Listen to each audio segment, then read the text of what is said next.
Olá pessoal, tudo bom? Hoje nós vamos falar do padrão de projetos protótipo. O propósito dele é que a gente consiga criar objetos ou um conjunto de objetos copiando um objeto já existente. E aí nós vamos ver duas formas de fazer isso.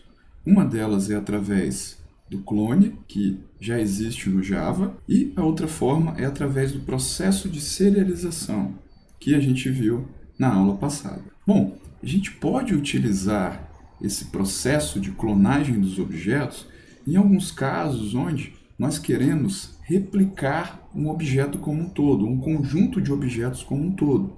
E aqui eu trouxe um exemplo para vocês, inclusive um exemplo parecido com o que a gente vai ver na implementação, que é o peça de novo do iFood.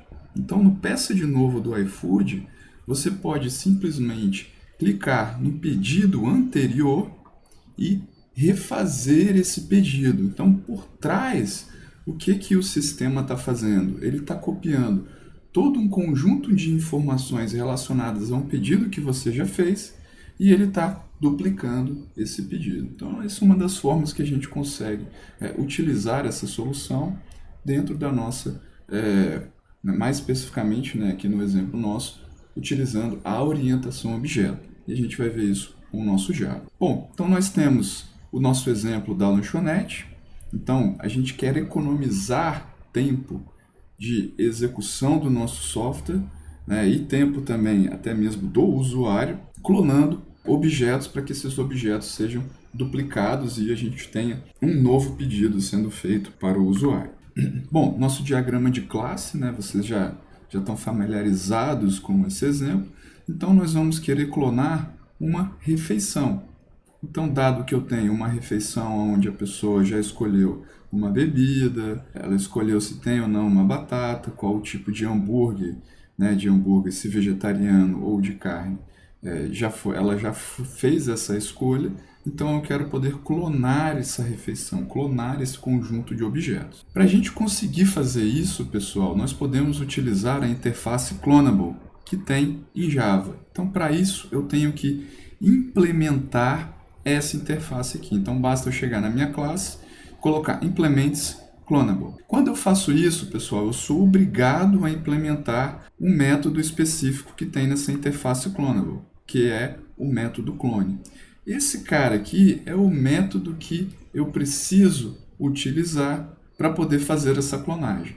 E aí, dentro desse método, eu simplesmente vou chamar a superclasse e chamar o método clone que já tem implementado dentro da minha classe. Ok, pessoal? Então, com isso agora, eu consigo duplicar esse meu objeto. É importante mencionar, pessoal, que quando eu tenho um objeto composto de outros objetos, como é esse caso, então dentro da refeição eu tenho hambúrguer e bebida, eu preciso também, se eu quiser que esses objetos sejam clonados, eu preciso fazer o que a gente chama de cópia profunda.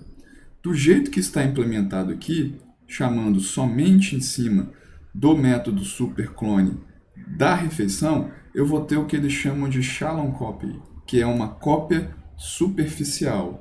Então, esses dois objetos aqui, eles não vão ser copiados juntamente com esse objeto aqui.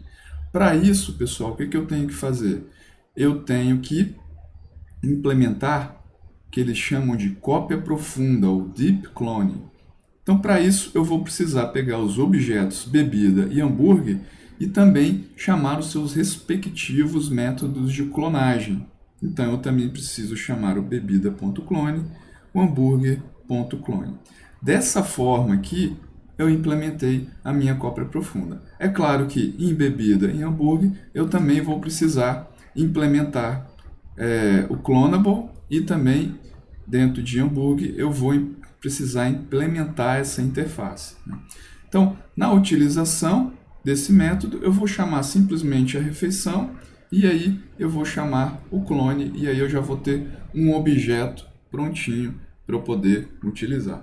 No caso aqui desse exemplo, a gente preferiu criar um hash map, onde eu tenho um hash map onde eu guardo a chave, algumas informações desse objeto e o objeto em si.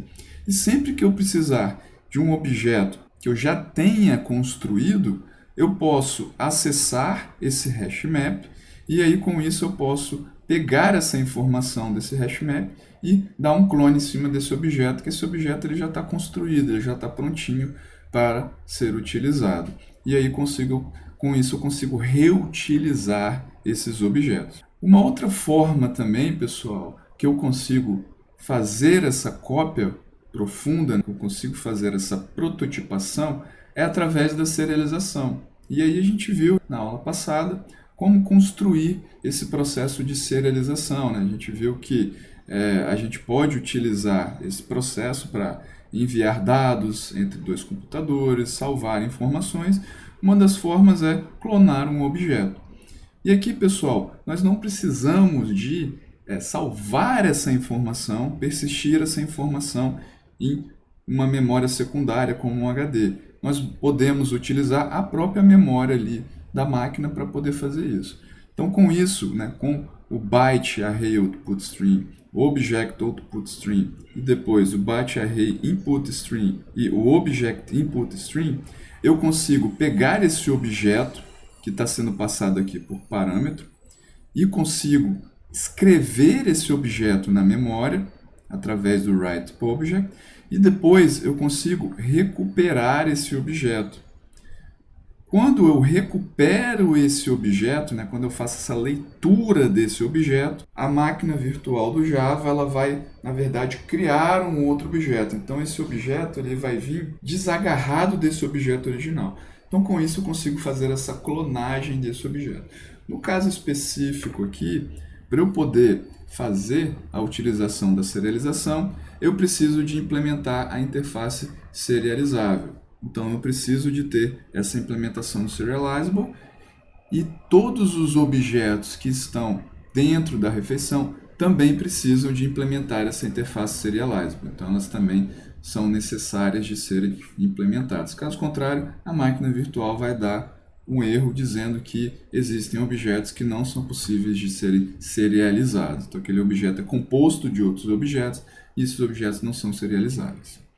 Para eu poder utilizar a minha serialização, né, esse processo de clonagem, eu só preciso passar o meu objeto, chamar a função que nós criamos do deep clone e ele já devolve esse objeto aqui clonado e copiado para eu poder utilizar dentro do meu sistema. Pessoal, uma outra forma também, né, uma outra linguagem que utiliza, né, que é baseado em prototipação de objetos, é o JavaScript. O JavaScript ele é orientado a objeto, mas ele não tem classe. Mas apesar dele não ter classes, ele é orientado a objeto.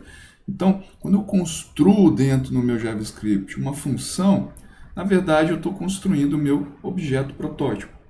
E sempre que eu faço a utilização dessas funções, eu estou, na verdade, fazendo cópia desses objetos protótipos. Então, aqui um exemplo, eu tenho uma função onde eu vou construir um produto, passando alguns parâmetros, vou guardar essas informações. Ele tem também uma função aqui dentro, onde ele faz um determinado cálculo com base nas informações passadas para essa função. Sempre que eu precisar de um novo objeto daquele tipo, eu posso dar um new, o nome daquela minha função, passando os parâmetros, e eu vou ter a construção desses objetos, né? Vou ter essas cópias sendo construídas para a gente poder utilizar e desenvolver dentro do nosso sistema. Beleza, pessoal? Valeu!